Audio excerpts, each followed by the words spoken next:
ചോറിനൊപ്പം കഴിക്കാൻ പറ്റിയ ഒരു പച്ചമുളക് കറിയാണ് ഞാനിന്ന് ഉണ്ടാക്കാൻ പോകുന്നത്. എണ്ണ,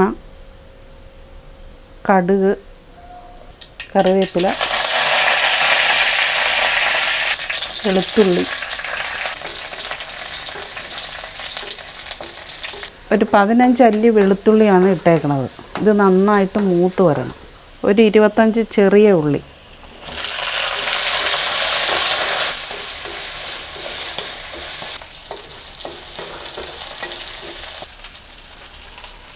ഉള്ളിയുടെ കളറൊക്കെ മാറി വഴന്നു വന്നിട്ടുണ്ട്. ഇനി നമുക്ക് പച്ചമുളക് ഇട്ട് കൊടുക്കാം. അറ്റം മുറിച്ച് വെച്ചിരിക്കുന്ന പച്ചമുളകാണ്. ഇത് നമുക്ക് ഇട്ട് കൊടുക്കാം.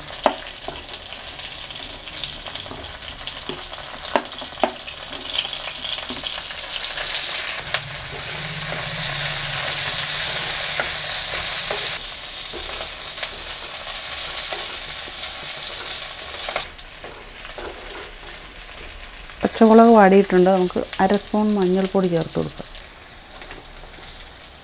കായപ്പൊടി, വറുത്ത് പൊടിച്ച് വെച്ചിരിക്കുന്ന ഉഴുന്ന് പൊടി,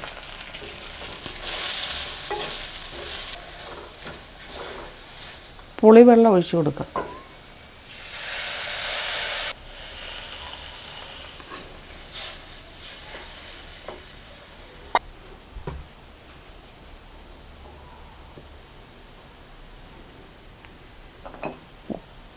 ആവശ്യത്തിന് ഉപ്പ്,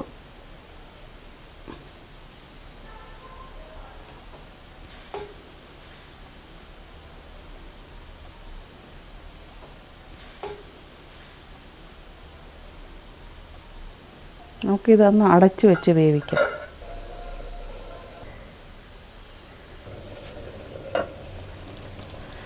നമുക്ക് കുറച്ച് കറിവേപ്പിലയും കൂടെ ഇട്ട് കൊടുക്കാം. വേണമെങ്കിൽ ഒരു കഷ്ണം ശർക്കര കൂടെ ചേർത്ത് കൊടുക്കാവുന്നതാണ്.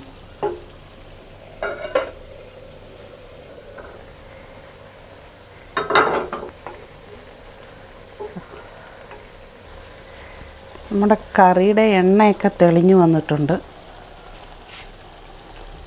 പച്ചമുളക് കറി റെഡിയായിട്ടുണ്ട്. എരിവും പുളിയും മധുരവും ഒക്കെ ചേർന്നൊരു കറിയാണിത്. നല്ല ടേസ്റ്റുള്ളതാണ്. ഇത് എല്ലാവർക്കും ഇഷ്ടപ്പെടും.